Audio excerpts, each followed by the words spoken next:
So please put your hands together and welcome to the stage Kathryn Sheridan, Chief Executive Officer and Founder of Sustainability Consult, and Damien Perriman, Chief Business Officer at Gevo. Thank you, Paul. You're all mic'd up? I am, ready to roll. Okay. It's great to see so many people here. We try not to melt.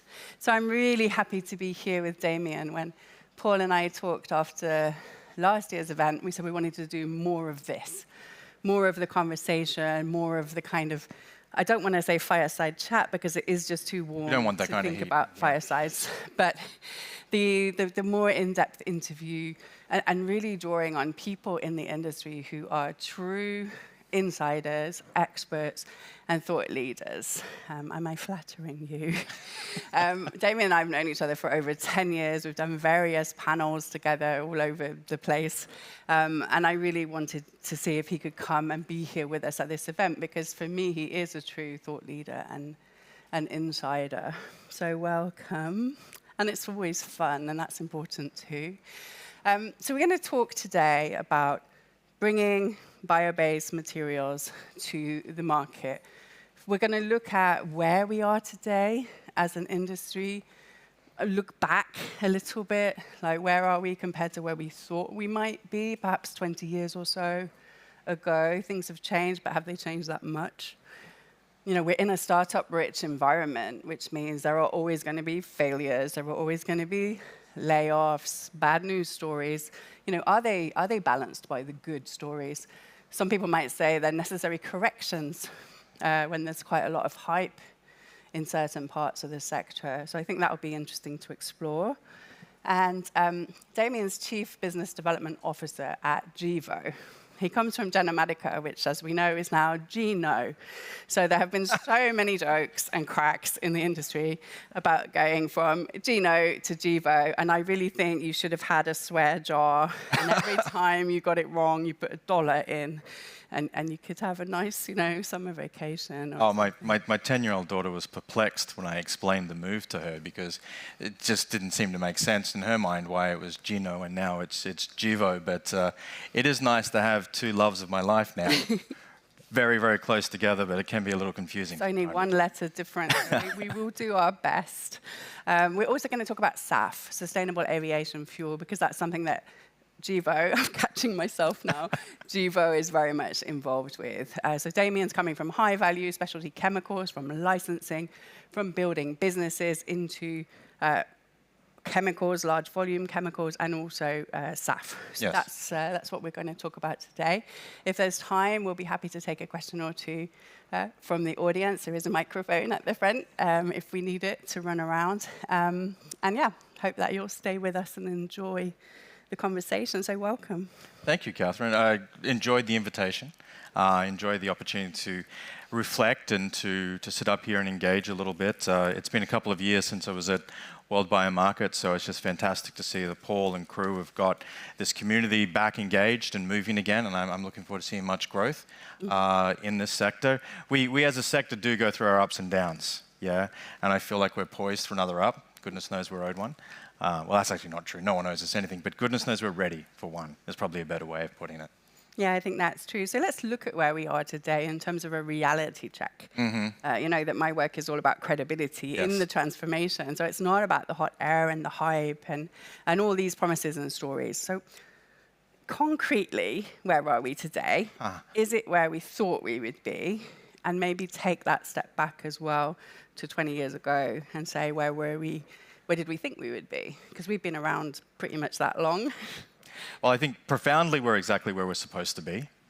But if I look back to where I started in green chemistry, that was back in 2000. And in 2003, I got actively involved in bio-based chemistry.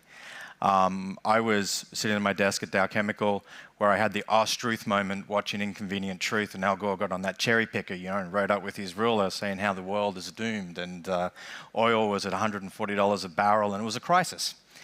There was a tremendous amount of capital that flowed in from government, from private equity.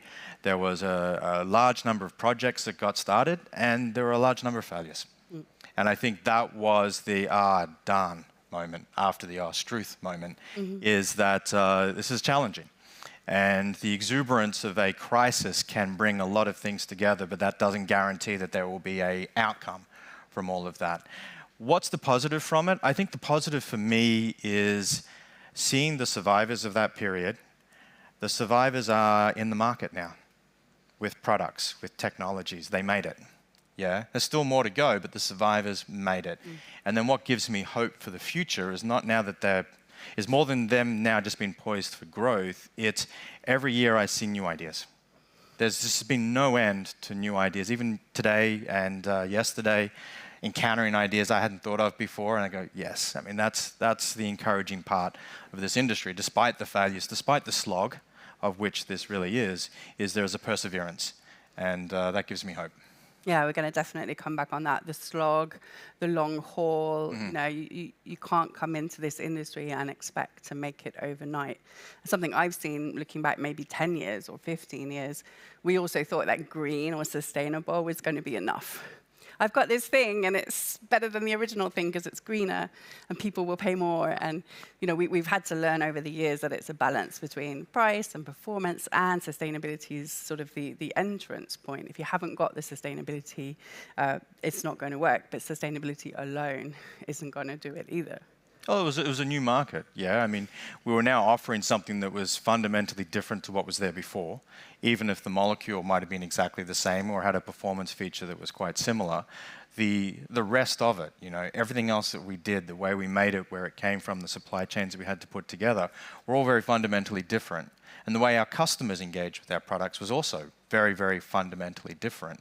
And so you don't sit in an office and kind of scratch that out on a piece of paper, show an investor, and now you've got all the answers, right? You really had to get out there and do it and learn what was happening and learn why people were making decisions or why they weren't.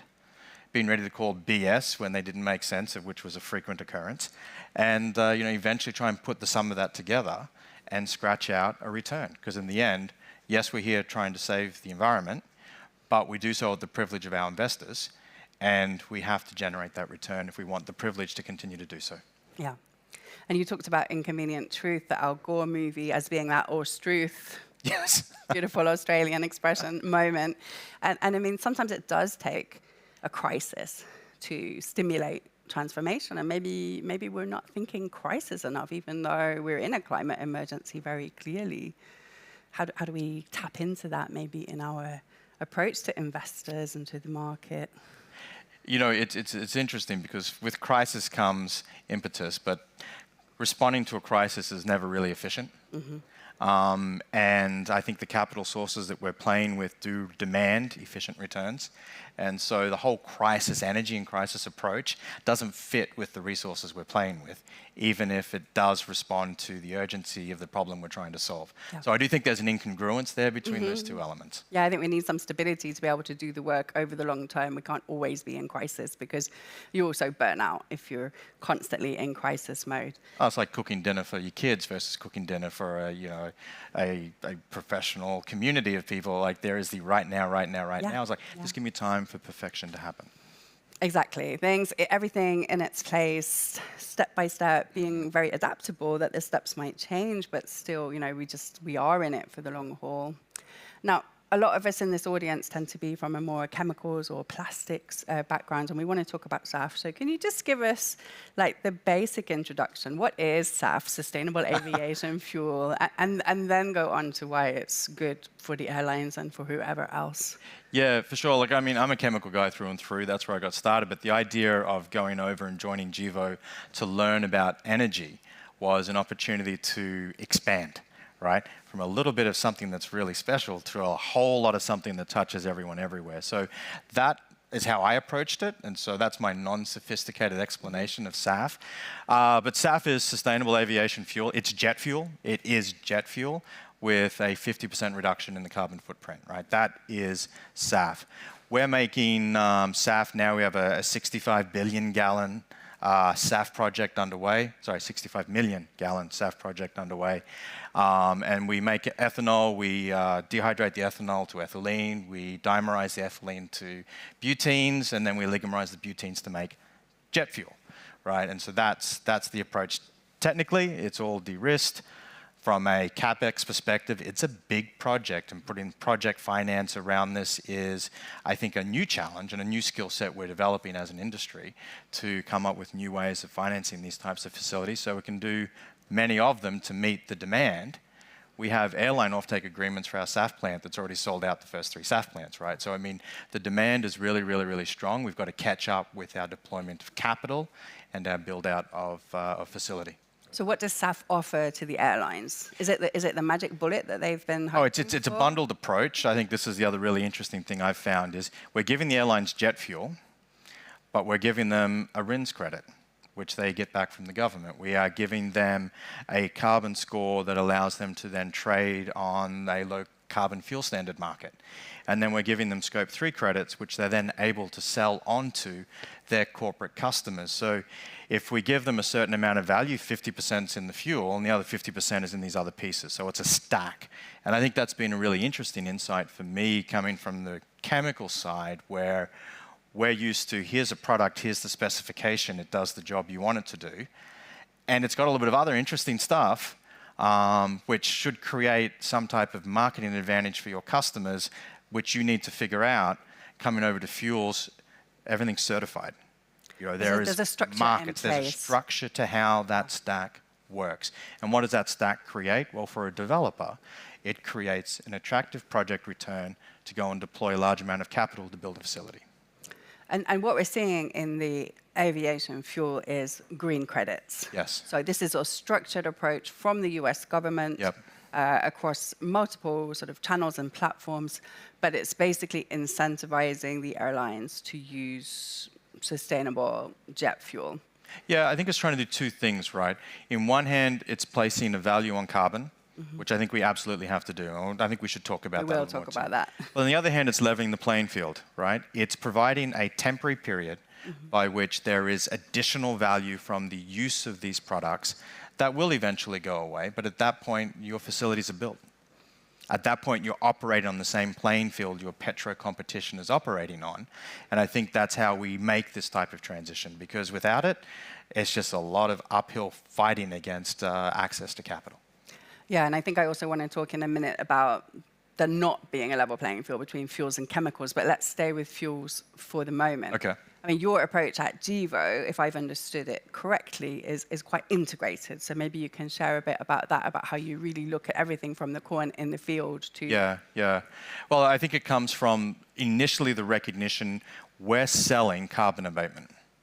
Right? It comes in the form of a barrel of fuel, but what we are selling is carbon abatement. So once you make that mental shift, I'm selling the reduction in carbon, everything I can do to reduce carbon further creates more value.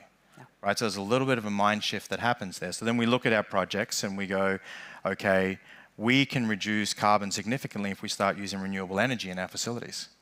Might not be the cheapest approach. So if I'm thinking costs, I wouldn't do it. But because I'm thinking carbon abatement, I do. And it reduces my carbon score further, which allows me to sell my product for greater value. So we do a lot of that integration. Where can we use renewable energy? Where can we put carbon in the ground instead of releasing it? What type of practices can we have for valorizing waste streams? Every and any little thing that reduces carbon score creates value. And so we become incentivized to go after that. Yeah, you're looking at the whole life cycle of the products, you know, and that's what I think we're not doing enough in chemicals. There may be some examples, but how many bio-based chemical companies could even say that they're using renewable energy? I mean, it's not that common. And so you're looking at the whole picture and saying, we can shave a bit off here, we can shave a bit off there. And this adds to our story and our, you know, convincing argument about selling the value of carbon reduction. I think there's a step that has to happen there where if you're a chemicals producer and you can find a way for your markets to put value on the carbon abatement you are accomplishing, of which is significant, then you will. I have every confidence that biochemical players will look for those additional areas of optimization because there will be a way to get paid to do so. And that's the shift that needs to happen. It's about the value of the carbon reduction. And I think that we still tend to geek out a little bit about our chemicals and our market size and you know, addressable markets and this kind of thing. But we need to look at the whole story. And perhaps we need a better story, would you say? I think we need to break it down right? So when I explain the stack for SAF, there's like 3 elements on top of the jet fuel itself that create value. And you're talking about the stack of value, Of additional attributes, elements. of your value proposition, you've got these various attributes, right? It's not just, this is my product, it's 99% pure and it's got low metals, right? It's all the other things. So when we think about chemicals, and my experience in my prior role, which was a wonderful experience, I got an opportunity to model close to 1,000 individual transactions with customers, with 180 brands around the world, modeling out how are they valuing different parts of the story that we're sharing them. So there's a lot of trial and error, right? Who's putting value on biogenic carbon? Who's putting value on the life cycle analysis? How are they using that data to communicate to their customers? How are they scratching additional prices out? Who's putting value on having a supply chain that's now shorter? Who's putting value on a supply chain that is disconnected from the current fossil-based supply chain that they were having? So when you go through and you systematically kind of list out all of those individual attributes, what you realize is most of them aren't being paid for by the purchasing manager that's sitting across the table negotiating for you in the classical way. Right? It's all of the stakeholder network that individual has around them that has to turn up and put a price tag on all those other pieces. And those stakeholders represent different parts of that value stack. It's not just the purchasing department. Because we used to talk a lot about creating the story, right? If you're marketing chemicals, you're looking for that emotional connection. The closer you are to the consumer, the more you can draw that out. And then you also hear folks who will say, well, you can't get any green premium because consumers won't pay for it. And it just felt that approach is putting an awful lot of responsibility on the consumer. Right? It's not taking responsibility ourselves, or it's not our chemical partners taking responsibility. We're shifting it. And I think the truth of the matter is, if you can't measure it, it's not there. Right? Saying, well, the consumer won't pay for it, did you measure it? And if you're not measuring it, then you're just paying lip service to a problem. If you can measure it, the value is there.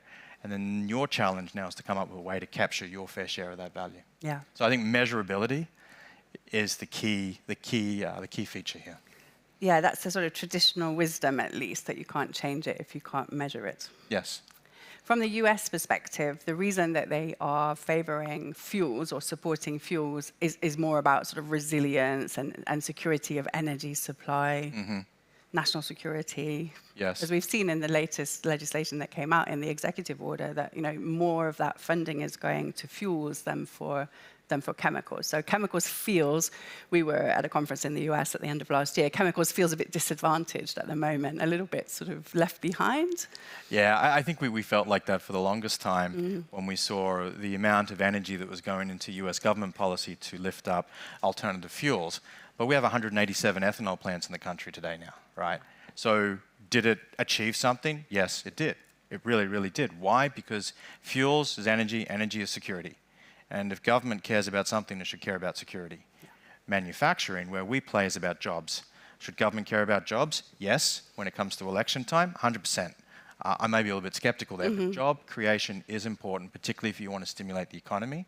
And I think what we're seeing out of the White House these days is a strong drive to try and stimulate the economy with this wave of biomanufacturing. And we hope that that continues to lift and do good things for the industry. Well, I think it's really helpful what you've shared a couple of times where, we're selling a reduction in carbon or we're selling carbon abatement. And it feels to me, at least as a communicator, that that's something we need to learn to do in chemicals. Would you say that's a learning that you've brought across already from your early first few months in fuels? I think it's something I wish we had have spent more time on. Not just in the way we communicated about ourselves, but the way we talked to the industry and trying to establish more coordination around how we communicate about that. I think our classical approach in this sector of doing a life cycle assessment and creating a statistic that says, with these given assumptions at this given point in time, this is what the carbon saving is versus a chemical technology of equivalency that we modeled with these set of assumptions. The thing it's missing, informative as it is, the thing it's missing is real-time relevancy. Right? And so if we are going to put the value on carbon abatement, which means we're selling it to customers now, we better make damn sure that that information is quality. So it means we need to spend a little bit in investing in accessing better quality information. And we need to prop it up so when customers look at it, they believe it. It stands up to scrutiny. And I think we're You know, we're a little shaky, we're a little thin on that regard. I think it's the one main takeaway that I have from this discussion and also the discussions we had in the lead up to it. We need to get serious about selling carbon reduction and not just to say it's 60% less or it's whatever percent less than a greenhouse, than a fossil-based alternative. Yeah, I think so too. I think it coalesces the story. You know, working at Geno for 14 years, we were a company that spent a lot of energy in understanding process technology and why bio-based process technologies has an opportunity to be disruptive, why it's valid to work with a microorganism to make stuff. And you know, we would do the classical approach of putting our process economic stack together with a capital return, and we would line it up with all the competitive petro processes that were out there, and we go, I mean, it's okay. we're in the game, right? We're right there. But the thing it missed over and over is there was no price on carbon. Yeah. Because if there was a price on carbon, as was the experience I had in my previous role, but as I bet the experience many of you would have when you do this exercise, is you realize you're now a leader. You're an economic leader because the value is placed on the carbon. So outside of the fuel sector, we need to be calling for a carbon tax or a price on carbon. I mean, some companies are, but still somewhat tentatively, and how do you get a global agreement and all the rest of it? So I guess in fuels, what I've seen is there is a number of different mechanisms to get that carbon value back in. You know, a tax is one of them. We've got the low carbon fuel standard, which is a trading mechanism, and then being able to sell scope 3s, right? So I think a tax is one way. Right. Taxes don't last forever. But I think we need a persistent, stable, something you can rely on. A framework. Yeah, framework for putting the value around carbon. Because if you're going to step up a project, you need to show what the value of carbon is 5 years from now, 10 years now, 15 years from now, if the project finance is going to work. And so it can't be a short-term blip. It has to be a long-term perspective. Absolutely. I want to keep going, but I also want to give the audience a chance in case there is a burning question. Could you raise your hand if you have a burning question for Damien? Because otherwise we'll just keep going. Yeah, do you mind taking the microphone just back there? Thank you so much. Our microphone friend. Sterling Hooten, EcoBio. You were talking about the value of information. What is it that you want to measure now that you can't? Yeah, I'd like to measure what the inputs are going into the farm on the day that farm harvests the feedstock that I'm going to use to make my product. I want to know what the temperature is at the plant when it's running and how that's affecting my energy usage. I want that information to be real time because I want to be able to tell the airline passenger a high fidelity story. And this might be a perfect world, right? But you know, in a perfect world, that level of intelligence. Does that answer your question? Thank you. Anybody else while we're passing the mic around? Everybody's brains are melting. Okay, thank you so much. I want to keep going and let's talk about mindset. Ooh, okay. I think this is really important, and I can't ever resist going into the slightly more human side of any story. We've been, you called it a slog at the beginning. Yeah. We've been slogging away at this for 20 years, and some people in this room for even longer. I said it's made us fit. It's made us fit. But what does it take? What kind of mindset or what kind of qualities or characteristics do we need to have to be able to not just be in the game, but stay in the game? You had sent me an email where you said you're going to ask a question like this, and I was recounting some stories of like year after year turning up to a presentation and being told again and again and again why things aren't going to work. But I'm looking over Paul's head and I'm seeing a picture of the planes up there in the hangar, and we're here, I guess, at the Fokker terminal, and it reminds me of a different story. Okay. And since we're like 6 minutes to go for it. we can have a little bit of fun. 102 years ago, my great-grandmother's grandfather was an old cattle grazier in the outback of Australia, and he met a young pilot who just returned from the Great War. And they joined together, some mutual friend at a pub probably introduced them, and they had this conversation about creating an interior service to connect rural Australians with a passenger and a mail service by plane. because this pilot had flown these particular planes over in the Great War, and they thought this was going to be a great revolution towards the connectivity of the country. Years go by, they buy some planes, they build a terminal in a place called Winton in the outback of Australia. And they get ready for the maiden flight. They had sent out some grams, some journalists had come in from the big cities to see this flight get started. My 84-year-old great-grandmother's grandfather, in his suit, climbs into this two-seater plane. They load it up with mail bags.